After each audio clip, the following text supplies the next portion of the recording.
Hello everyone. Today we will discuss about anatomy of lysosome or structure of lysosome.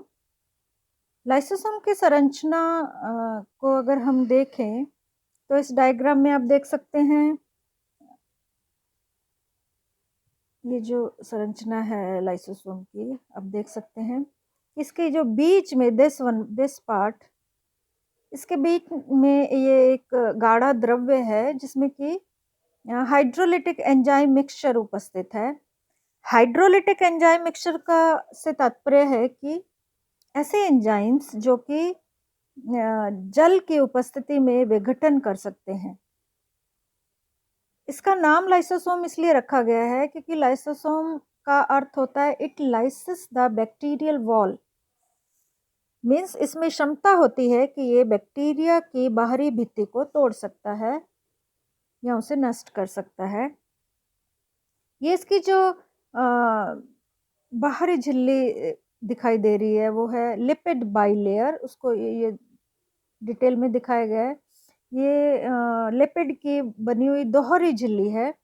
इसके ऊपर ये plasma झिल्ली दिखाई दे रही है और यहाँ पे जो ऊपर आउटर मेम्ब्रेन है इसको कहते हैं कला परिवहन प्रोटीन।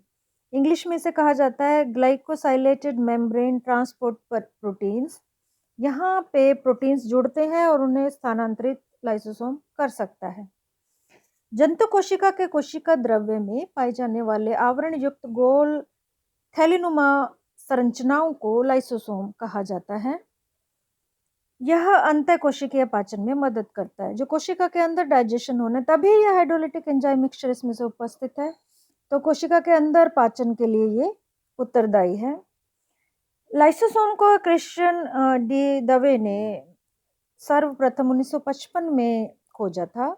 ये गोलाकार होते हैं। अगर हम इसकी स्ट्रक्चर देखें, ये दिखाई दे रही है गोलाकार संरचना। इनका व्यास 0.4 माइक्रोन से 0.8 माइक्रोन तक होता है। 0.4 से 0.8 माइक्रोन। ये इकहरी यूनिट मेम्ब्रेन से बने होते हैं तथा इनके अंदर सघन मैट्रिक्स भरा रहता है जिसमें एसिड फॉस्फेटेज एंजाइम भरे रहते हैं। ये जो हाइड्रोलिटिक एंजाइम मिक्सचर है इसमें क्या होता है, एसिड फॉस्फेटेज नामक एंजाइम उपस्थित होते हैं जो कि कोशिकीय पाचन के लिए उत्तरदायी हैं। ये एक और डायग्राम है, आप देख सकते हैं बाहरी झिल्ली दिखाई दे रही है, लिपिड लेयर दिखाई दे रही है जो कि दोहरी लेयर है, कला परिवहन प्रोटीन दिखाई दे रहा है जिसे ग्लाइकोसाइलेटेड मेम्ब्रेन ट्रांसपोर्ट प्रोटीन्स कहा जाता है। यहाँ पे हाइड्रोलिटिक एंजाइम मिक्सचर दिखाई दे रहा है। तो सेल में ये एक गोलाकार संरचना के रूप में दिखाई देते हैं। इसमें विभिन्न प्रकार के एंजाइम्स उपस्थित होते हैं जैसे कि न्यूक्लियस, ये नाभिकीय अम्लों का नाइट्रोजनी क्षार फास्फेट तथा शर्करा में जल अपघटन करते हैं। फॉस्फेटेज, ये फॉस्फेट यौगिकों का जल अपघटन करते हैं। प्रोटीएज, ये प्रोटीन्स को एमिनो अम्लों में परिवर्तित करते हैं। ग्लाइकोसाइडेज जटिल कार्बोहाइड्रेट्स का मोनोसेक्राइड्स में जल अपघटन करते हैं। सल्फेटेज सल्फेट यौगिकों का जल अपघटन करते हैं। लाइपेजेस ये लिपिड अणुओं का ग्लिसरॉल तथा वसी अम्लों में जल अपघटन करते हैं। लाइसोसोम के फटने के साथ ही कोशिका विभाजन का प्रक्रम प्रारंभ हो जाता है। अब ये एक और बहुत अच्छा डायग्राम है लाइसोसोम का, आप देख सकते हैं। ये डैमेज ऑर्गेनेल है। कोई भी ये कैसे कोशिका को सुरक्षा प्रदान करते हैं। मान लीजिए कोई भी प्रतिजन, वायरस हो सकता है, बैक्टीरिया हो सकता है, पैरासाइट हो सकता है, कोई भी प्रतिजन जब कोशिका में प्रवेश करता है, ये सेल है, ये लाइसोसोम है। अब ये इसको क्या करेगा, तोड़ने की कोशिश करेगा, तो ये क्या है, डैमेज ऑर्गेनेल है, ये खुद भी क्षतिग्रस्त हो सकता है।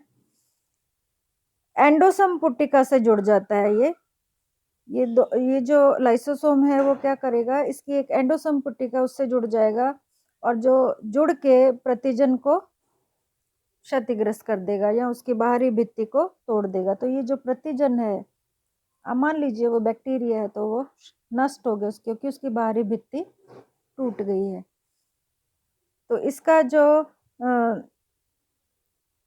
प्रतिजन है ये दिस वन इज प्रतिजन प्लस। ये जो इसका प्रतिजन है वो क्या करेगा, इसकी एंडोसोम पुटिका से जुड़ जाता है और फिर वो प्रतिजन क्षतिग्रस्त हो जाएगा। तो इस तरह से ये जीवाणुओं की बाहरी भित्ति को तोड़ने का कार्य करते हैं। ये सेल ऑर्गेनेल्स में लाइसोसोम दिखाई दे रहा है, गोलाकार एक छोटी संरचना है।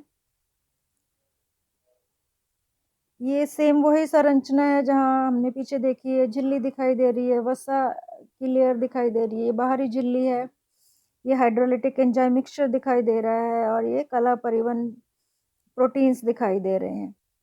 तो मुख्य कार्य जो लाइसोसोम्स का है वो कोशिका की सुरक्षा करना है और कोशिकीय पाचन के लिए ये उत्तरदायी होते हैं। तो ये दो प्रमुख कार्य हैं, किसी भी बाहरी प्रतिजन को नष्ट करना और कोशिकीय पाचन के लिए उत्तरदायी है। Thank you.